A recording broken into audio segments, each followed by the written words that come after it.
Hey guys, this is Luke Johnson and Robert Schut from Noetic, the Humanities Teaching app. And today we'll be going over the first Upbuilding Discourses within the three Upbuilding Discourses of 1844 by Soren Kierkegaard. They can be found within his 18 Upbuilding Discourses that the Hongs put together. And I don't know, I felt like I drew the long straw this week. Robert and I have been taking turns teaching each other these discourses. This one was pretty easy for me, I think, but maybe as we get into the conversation, Robert will complicate it, make it more ambiguous, and show me that I didn't do a very good job preparing. What did you think about this? What did you think about this one, Robert? I did like it. It made me think a little differently about some things, especially youth. I just thought it was pretty clever how he dealt with Ecclesiastes. And this one verse from it, and how he handled it, how he saw it, and how he made a whole discourse on it. So it was interesting how he developed it. Yeah, I didn't think it was extremely difficult, but that sometimes with Kierkegaard, that can be what we say, the lure that you have to wait for the other foot to land, because it's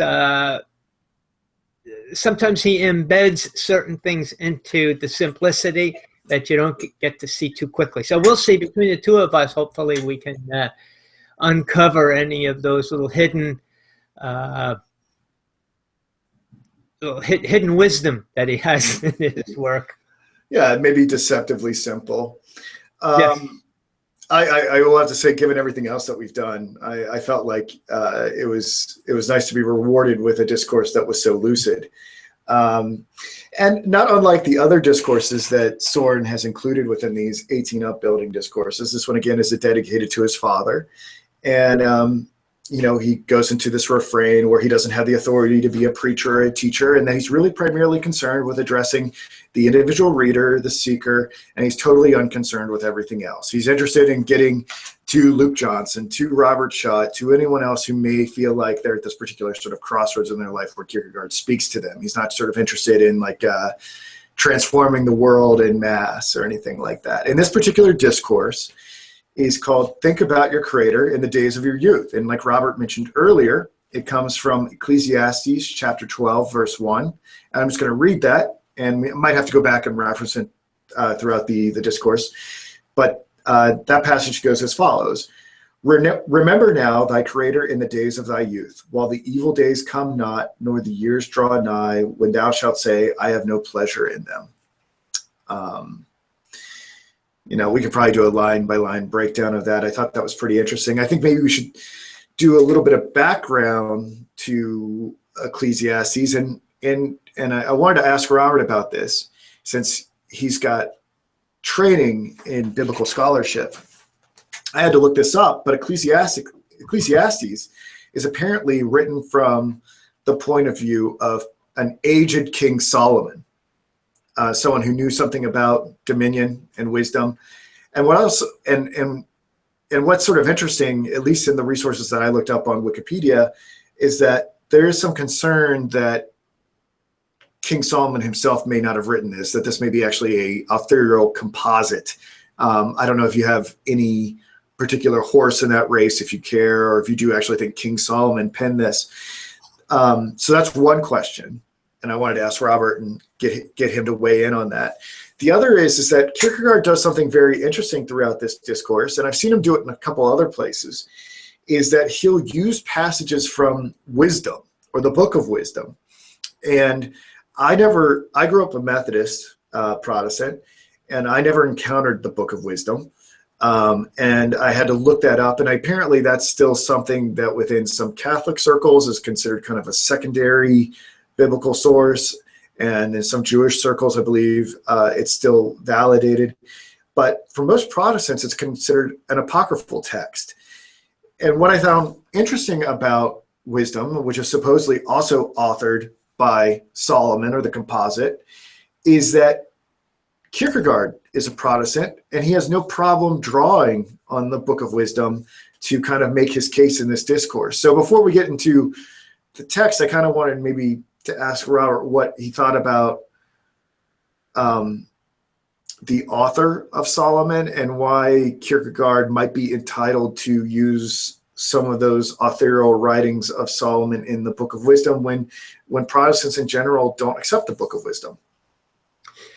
Yeah, well, I don't have any private resources that reveal something absolute here, but the resources that I have show that it was very possibly King Solomon, based on verse 1 that says, "The words of the teacher, the son of David, king in Jerusalem, vanities of vanities, says the teacher," and he goes on. So he kind of identifies himself a little bit. If we can take that as absolute truth, it would be pointing to Solomon. I know there's other ideas that it's a fictitious author and a fictitious Solomon and that, but there's no way to ever know that. So, we're kind of shadow boxing. We can never prove one way or the other, but it does seem to be identified as Solomon anyway by most resources. As far as the apocryphal or the deuterocanonical document of the Book of Wisdom, I've read the Book of Wisdom, and it's actually a beautiful book. Yeah. It's got some really, I don't know if I won't read it online here, but there's some, if you read chapter 2, verse 12 through 20, if you ever get a chance, it actually gives a very unusual picture of the Christ. And the final moments, his death, and how he was harassed by the Jews. It's really pretty eye-opening, considering this was dated about 100 BC. So it's about 100, and the source is actually the Septuagint, which is the Greek version of the Old Testament, and that was written by the Jews at that time. When they became Hellenized, they decided to write the Jewish scriptures in Greek, and they included these other books, Tobit and some of the other ones, but I didn't particularly care for those. But I did read that this particular book, the Book of Wisdom, and I did find it very valuable. So I can understand why Kierkegaard would quote from it, because I teach from it. I use some of the verses in our Bible study to teach it, because I do think it's rewarding and helpful. It would seem like, just a little bit of a description there, that I don't know anything about the Book of Wisdom, so this is total news to me that the Jews are portrayed unfavorably in the Book of Wisdom. Might that have been one of the reasons why it was kept out of the canon, to sort of maybe for? I don't know how. I don't know how much the early Christian church was concerned with tamping down anti-Semitism, but would you say the Book of Wisdom, aside from its beauty or whatever, might foster some ill will towards the Jewish people? Well, there's kind of a history there with the Septuagint. When it was first written, it seemed to be very pro-Christ, pro-Christian. I believe it was first written in Alexandria, where there was a lot of Jews and Greek-speaking Jews. And the Jews at that time decided they needed to rewrite it because it was too pro-Christian. And so there's several different versions of this Greek manuscripts. And for exactly that same reason that you're bringing up, they felt it leaned too far towards Christianity and didn't paint as good of a picture, perhaps, of themselves and how they dealt with this coming Christ. And at that time, it was introduced into the Deuterocanon, which just simply means it's the secondary canon. What Protestants mostly have is just the regular canon, but there is a secondary canon in Roman Catholicism that they feel the books are worthy to be read, but not held to be in the esteem of regular scripture. So at least the primary scriptures. So what's your theory on why Kierkegaard would have been reading from is it what the word Deuterocanon? Is that the word that you used? Deuterocanon, yeah. Yeah.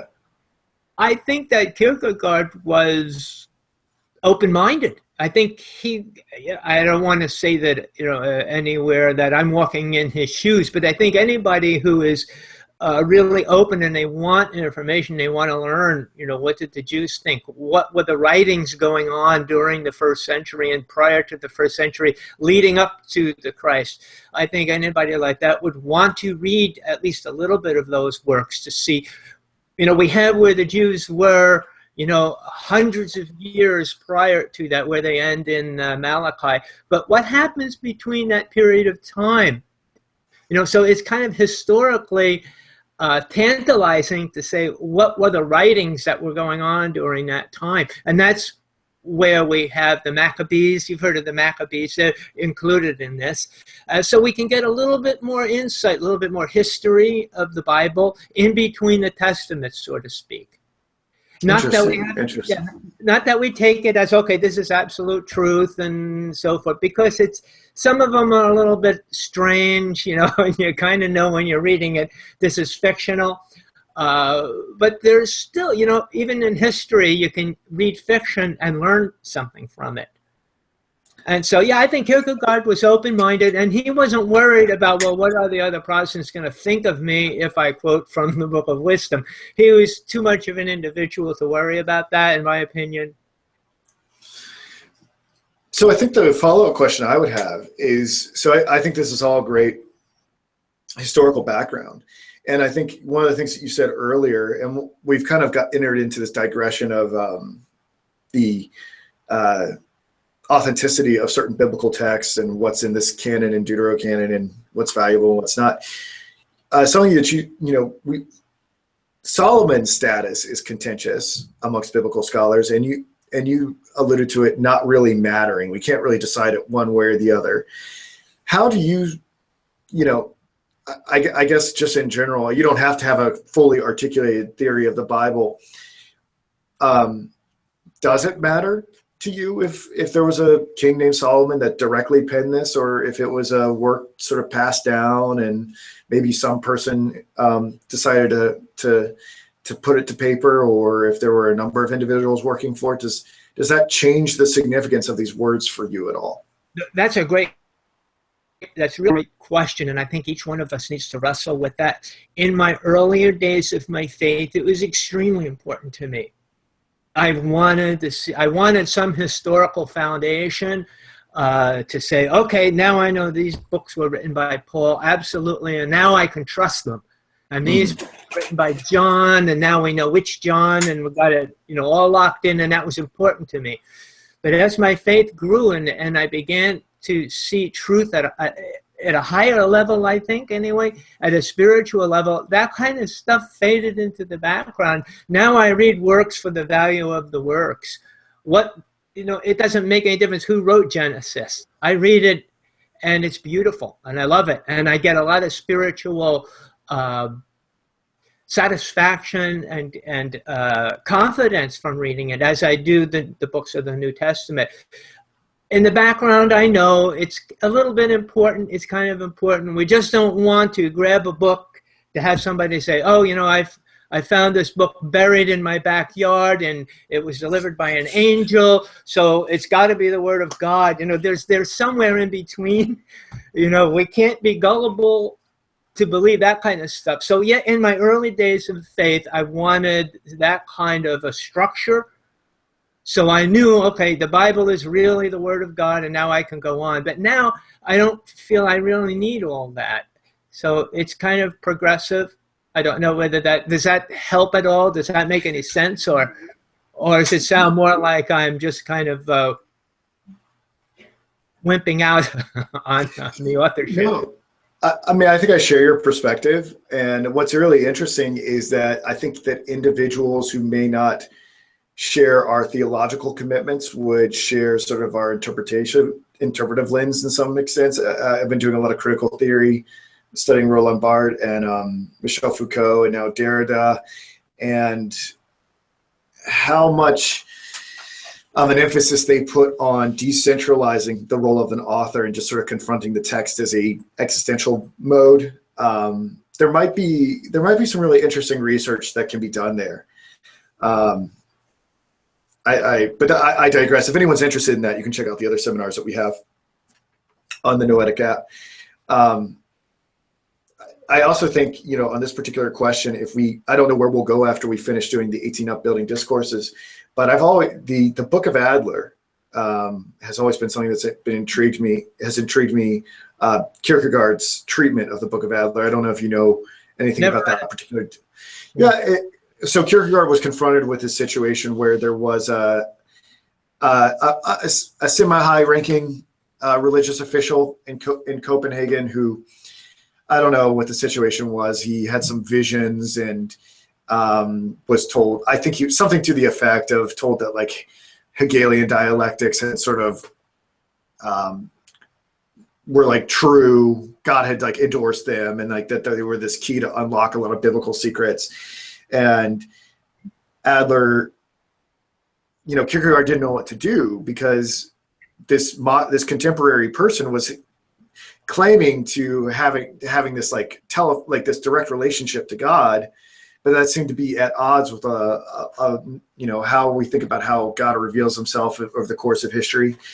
And I think he eventually recanted and burned all his stuff. I'm probably getting this story totally wrong, but it really fascinated Kierkegaard because he didn't know what to do with someone who might have been a modern day prophet. And it addresses a lot of these issues of authorial integrity. But we face the same problem with Gnostic writings. I don't know if you're familiar with Gnostic writings, but this is a thing of today, that people are digging up all these first century, second, third century books and claiming to be, part of the Bible, that there was a conspiracy to keep these books out of the Bible. So I read them, I read many of them, and I know why they're not in the Bible. They're self-evident. You read them and you say, well, it wasn't really a big decision to come up with that these are obviously fictional books. But as you were talking, I was thinking, I kind of like trying to internalize and think how my mind is working towards that. And I would say that I'm eternalizing the authorships. I'm not looking at them, though, that it's so important that I know which John wrote the Gospel of John and who he was. And that's so important to whether or not this is actually a writing by Paul.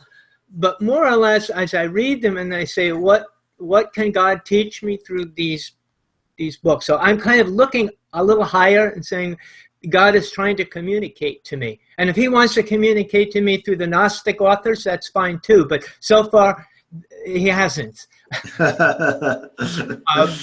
So I kind of drift towards the ones, and it seems maybe by coincidence that the books that have been canonized are very, very helpful for me. So, but then again, this other book, and I don't know why it wasn't canonized, was the Book of Wisdom. As far as I'm concerned, I would vote yes to canonize it. So I don't know what that tells you. No, I haven't read it, so I can't really say. Well, we should probably move on to what Kierkegaard has actually to say here. So Kierkegaard starts off by telling us that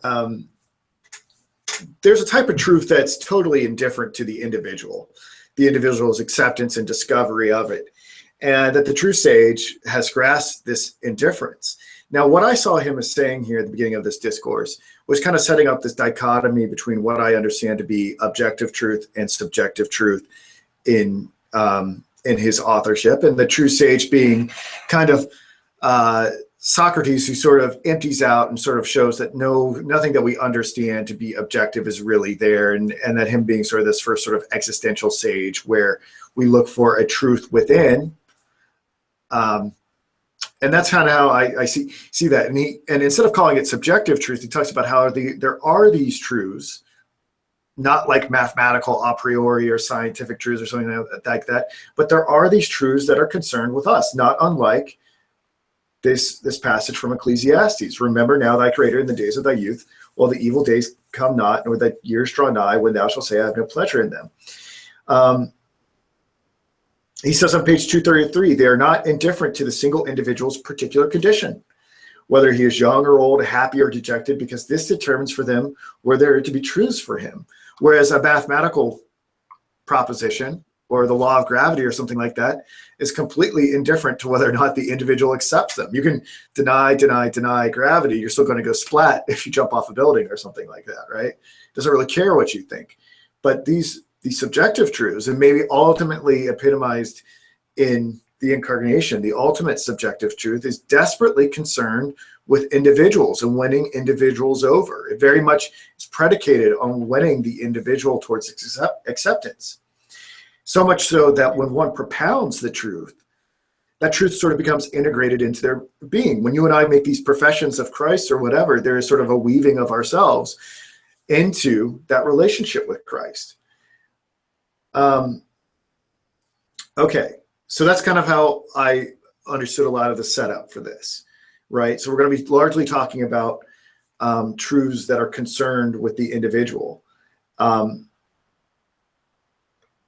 I think the thing that's interesting is that if we look at this as being attributed to King Solomon, these truths that are interested in the individual are really not just for like individuals of high ranking or elite individuals, but ultimately these are going to be for everyone, the lowly or for those destined for dominion. And Kierkegaard says the thought of the Creator is the most beautiful thought of a youth. And this goes back to, Ecclesiastes. He goes, what's interesting in Ecclesiastes is that there's like all this stuff in Ecclesiastes that we're told is just total vanity, strength, beauty, all this stuff is total vanity. But the one thing that's not a vanity is the thought of the Creator. And that's a really beautiful sentiment, but we don't really know why. But on page 235, he gives us a little bit of a hint to tell us why that the thought of the Creator might be something that we want to hold on to in our youth. He says, there's really nothing in the wide world that is able, no more than the whole world is able to compensate a person for the harm he would inflict on his soul if he gave up the thought of God. And I thought that was sort of interesting. Why not just let youth have its day? Why not youth just have its distractions? Why not just allow it to go on this carnival, this traveling circus of life, and then sort of exhaust itself, and then maybe towards middle age or later in life, discover this thought of the Creator and grow closer to God then? Why? There can just be seasons for this stuff. I mean, Kierkegaard isn't particularly obsessed with individuals rotting in hell. That's not a big part of his existential program. So what's the big deal if we're not thinking about the Creator in youth? What have we really lost? And maybe I'll pause there for a second so Robert can get a word in edgewise. What do you think about what I've said so far, Robert? I think a lot of people have that thought in the back of their mind. Youth is time for fun, not Bible study. Don't want to go to church and so forth. And he talks about that too, about how, but he kind of switches it. He talks about the older people having more excuses for not going to church. It's too hot, it's too cold, the flowers are there, the birds are singing. I have all sorts of excuses for not going. And I kind of reminded me of the story. Are you familiar with the story of Constantine's Christianity?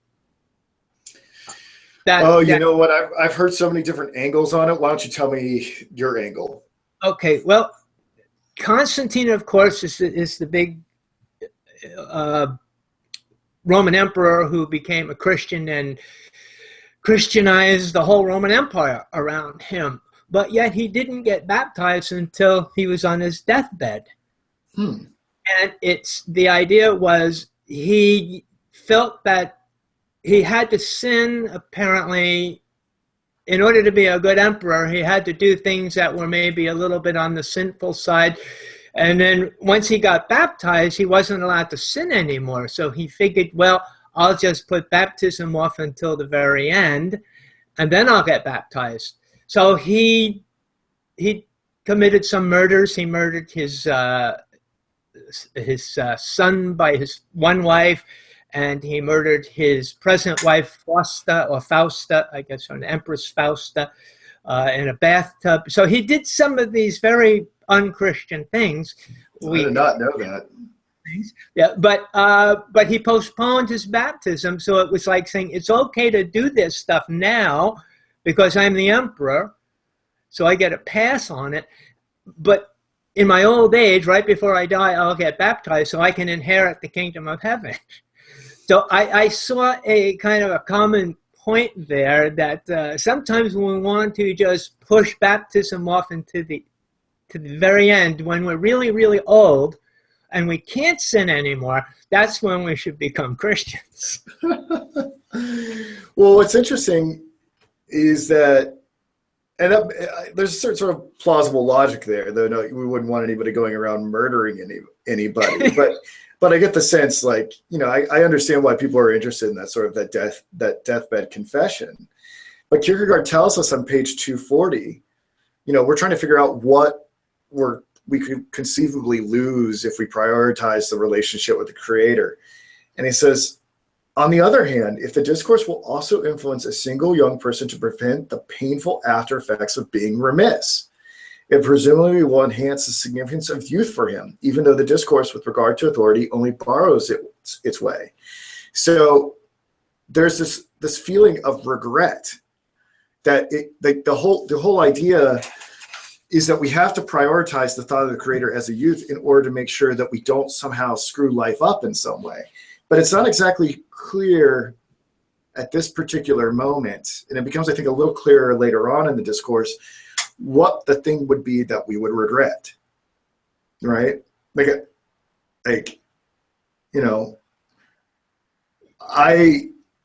don't know. I mean, I think of someone who, I think I'm probably someone who has, though I may not have always so readily identified as a Christian, I think it's been, the thought of God has been sort of inescapable for me in a lot of ways. But I'm also one of these individuals that feels like he's never really had a youth. I especially, and I feel like it's, and maybe you feel this way too in some respect. I'm not sure. I don't know your personal biography. I feel it often sort of compounded by the fact that, social media seems to celebrate and romanticize exuberance and youthfulness. And I'm just like, man, I don't know if I even ever really had that, or when I had it, if I was ever having that much fun. So it's hard for me to be the case. I'm like, to think about, what am I really regretting about the fact that I was always so preoccupied with God? This life seems so much more glamorous. But I think he kind of gives us the example. I think he gives us the answer a little bit later in the discourse that kind of makes a lot of sense in regards to this perhaps misplaced desire to be young again. Yeah, one of the things I think is our attitude and how we read this as well. And what I see pervasive in our society, and it probably goes all the way back, but since I only live in this portion of society, I can only comment on that, is that many people seem to see Christianity, true Christianity, like a very distasteful medicine that kind of put it off. They don't want to take it because it's bitter and it's going to be difficult, and I really don't want to do this. This is not pleasurable being a Christian. And so they want to put it off. And sometimes they talk about it that way. Even our literature speaks about it as that way. Why would I want to be a Christian when I'm having so much fun? But if we look at Christianity that way, we'll never become a Christian. There's always going to be something more fun. But Kierkegaard never really writes from that point of view. He writes from the point of view that being a Christian is a reward. Being a Christian is really better than anything else we can experience. So we have to come to the point where we decide, which do you want to do? Live sin or live holiness? And that's really the choice. Because if we say, I like sin more because it makes me happy, being holy means I got to give up sin, that's kind of is going to make the decision for us. We'll never choose holiness if we're looking at it like a bad tasting medicine that will get us to heaven, but who wants to go to heaven when I can enjoy all the stuff that I'm having now? So we have to, I think Kierkegaard is trying to write to the opposite. He's saying, hey, look, in Christ is freedom. It's freedom from sin. And if you don't want that, well, then all his words are kind of wasted, right? Right. And maybe we should just go ahead with the big reveal about why we ought to be concerned with Christianity and youthfulness, or in our youth.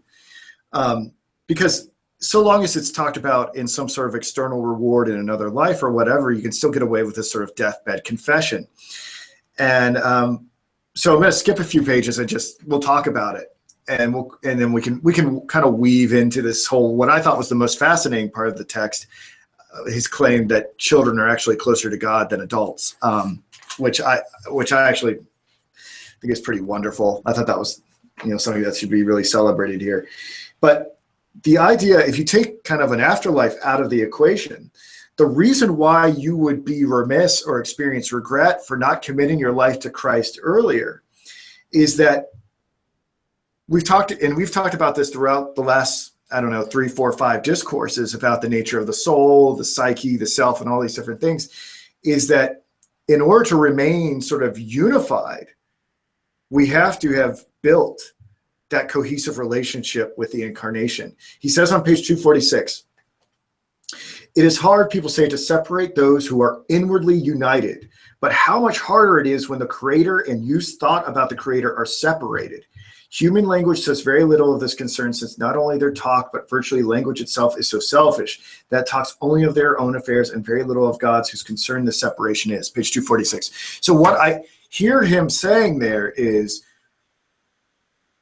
the reason why you will experience regret for not keeping the thought of Creator in your youth is that you will essentially be splintered in multiplicity by all the things in the world that distract us. And that you think you are happy in the attainment of all those things that are distracting. But ultimately, it doesn't really say this here. He'll say, I'm drawing on other parts of his authorship. But all that leads to the disintegration of the self. And when the self disintegrates, we find ourselves in despair. And when we get older and we look back, we think about, if only I had maintained my unity in God and Christ, I wouldn't have had to endure so much. And I actually think that makes some sense. And I'll say this, I think it's interesting because we're doing social media here. We're sharing this on social media. Noetic is a social media platform in some respect.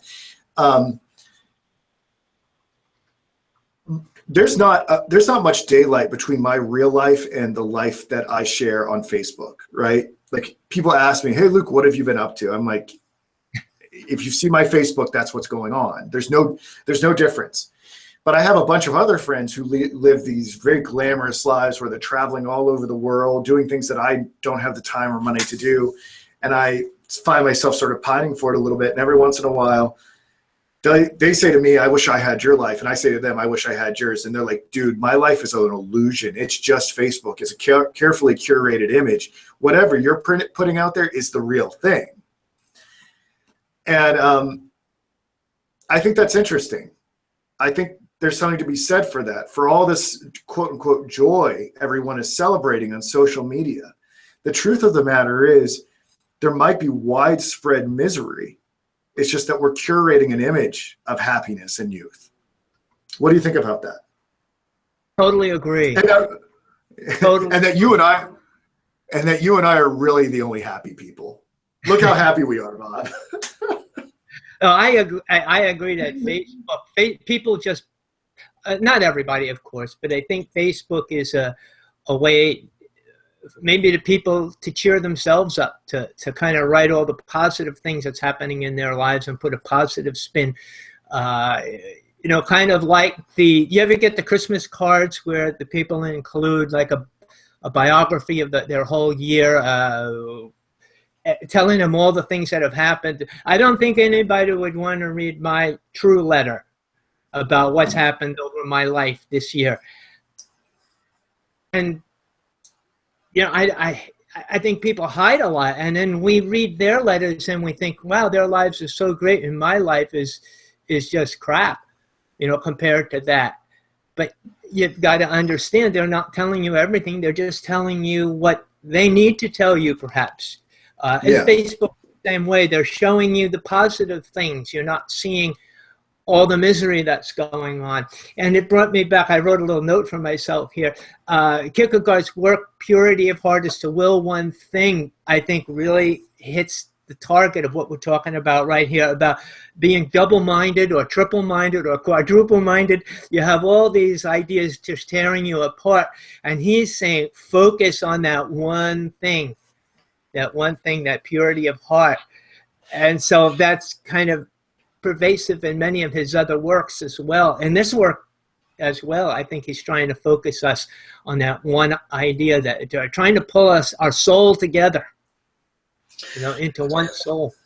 I need to go back and revisit your lecture on that, because I we were talking off camera earlier about all the different things that are not really real, that are afflicting me and keeping me up at night. And I think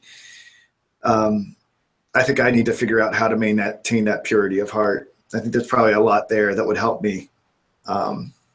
So I might have to go for a walk with that one today, Bob.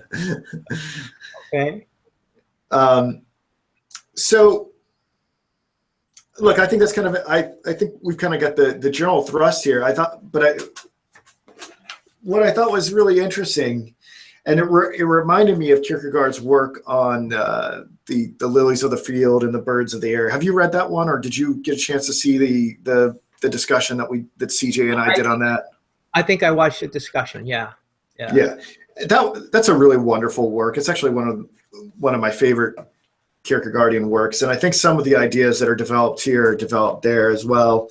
But essentially, he talks about how it's pretty easy for children to get their minds around the concept of a creator. Mm-hmm. And, I think that's kind of true, right? Like, yes. I remember what I liked about this text is it made me sort of reflect on what it was like to be a little boy again. And I never really doubted that God existed when I would go out and walk in the forest, and when I was like 7 or 8 years old, I kind of had this feeling that the divine was everywhere. And children seem to be naturally sort of curious and have enough logic to them to sort of be like, hey, it seems like one thing always precedes another. Wouldn't it naturally be the case that, well, God came before the earth, and not to get any sort of the philosophical complications about it. And then they ask adults, like, well, adults know lots of things. So adult A, do you believe there's a God? Adult B, do you believe in a God? And they get two different answers. I don't know. Is it your experience that children sort of, I mean, you've without giving away too much of your biography, you've had children, you've had grandchildren. I mean, it seems like God is a very natural conclusion for a small child. What would you say to that? Yeah, it's an easy concept, I think, for a child to grasp, because they don't have all the, let's say, what was the word that Kierkegaard used here? Intervening causes is one of the words he uses here. They don't look for an intellectual rationale. They don't say, well, prove God. What do you mean God exists? Prove him to me. And when you say, well, who made the birds? Why do they sing? Where do we get food from? How come we have eyes to see? And the simple answer is God.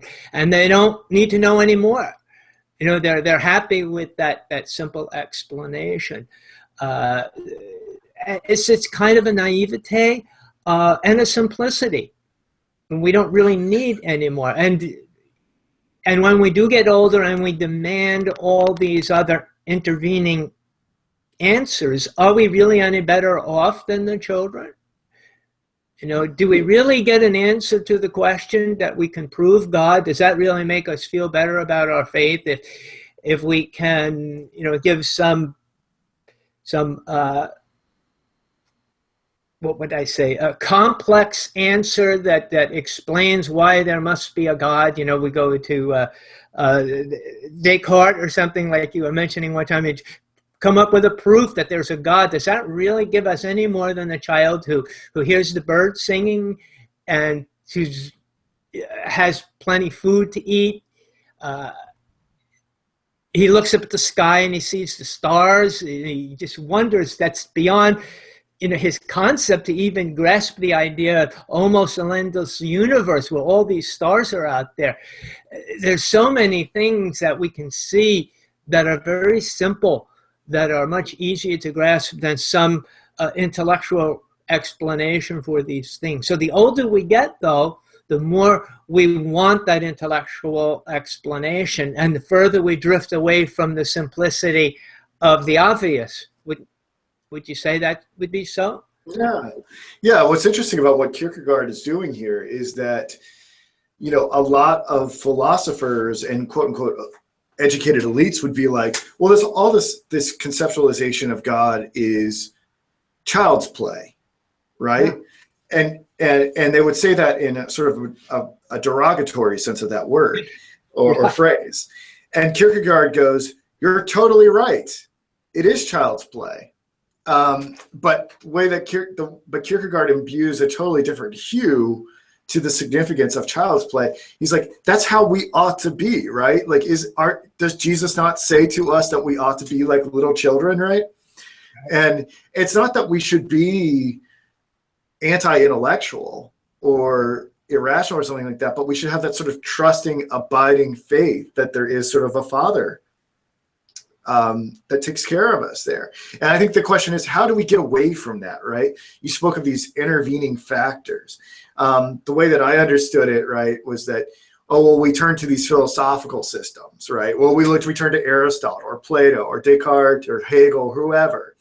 And then we try to amend or promulgate those particular ideas, and we get further and further away from the creator, but we get deeper and deeper within these different thought systems. That's one set of intervening factors, right? So we've created some distance between ourselves and God.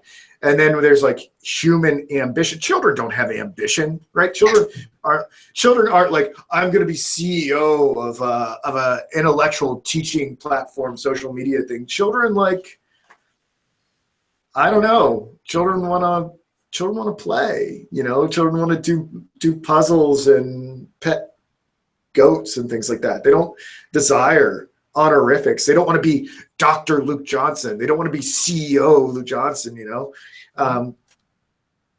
We as adults get so warped by all these speculative and ambitious pursuits. And I, going back to my own sort of personal narrative, I have got to keep that stuff in perspective and have that purity of heart that a child has.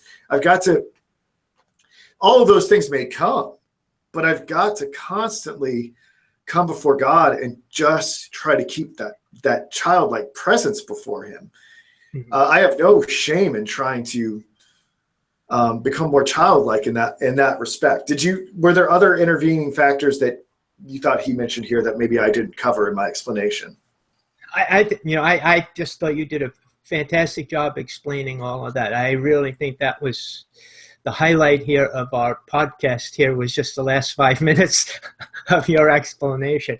I think what I needed to do in my own personal life is rebalance the simplicity of my understanding with the intellectual side of my understanding, and say, let's just even the score here. Let's put them on the scale and just, not let intellectualism, weigh twice as much as the purity of heart, the willingness to understand things in their simplicity, and say it's okay to have a simple understanding and a childlike understanding of the world. There's nothing wrong with that.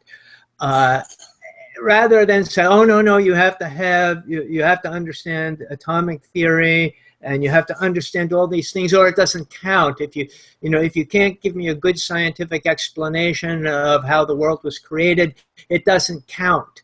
I think we need to reevaluate our human mind, not just as a what do we call it, as a library of intellectual information, and say, it's boundless when we look towards the other side, when we look towards the spiritual side, it's almost boundless. The things we can understand of God are just as good as the things that we can figure out about God. And that's what I've been dealing with in my own life for the last, I don't know, 10 years maybe, just trying to get side evened out with the intellectual side. So I don't need an explanation for everything. Do you find yourself kind of trying to equalize those two forces as well? I think for a long time, I think not so much anymore because of Kierkegaard. I think he helped me understand how these things ought to be appropriately proportioned. And what the wonderful upshot of this whole discourse is though that it's all about youth and how the youth should maintain the thought of the creator and how there will be regret if you don't. Even if you didn't maintain the thought of the creator, that's something that he says is available to us at any stage in our lives, that eventually we can sort of recommit ourselves to that. Now, granted, he says it may be more agonizing if we've gone astray by all these sort of intervening factors that take us off the path, but he says something to the effect that this thought of youth, of the creator, can be a rescuing angel.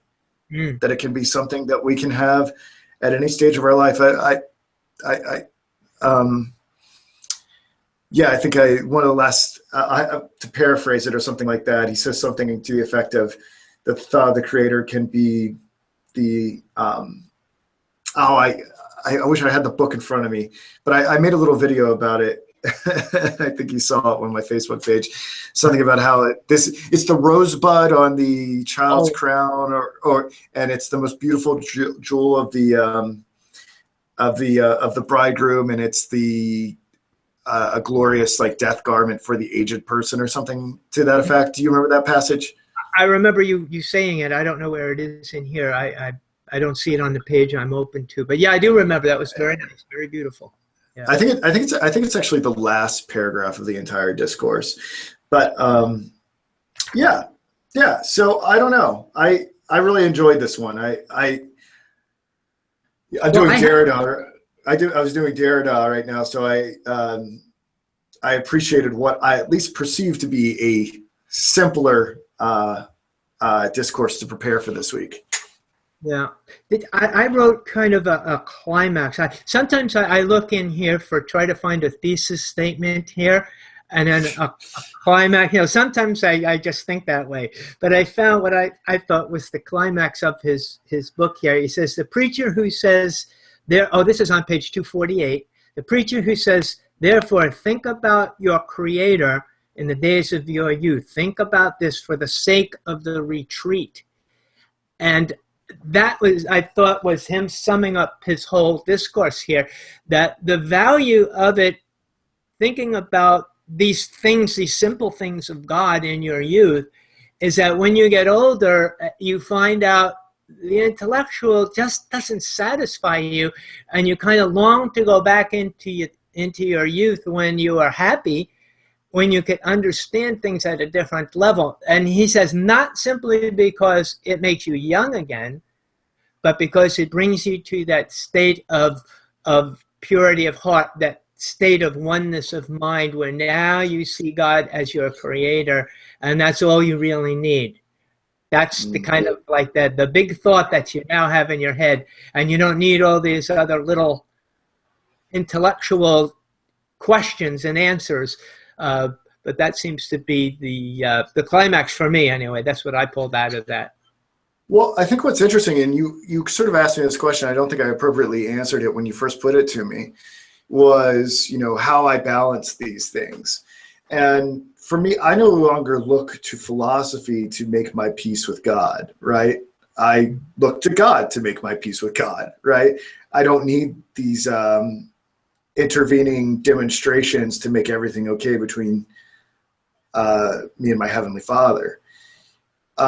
So then sort of a dangling question that I think every existential Christian has to ask themselves is, well, then what's the whole point of philosophy, right?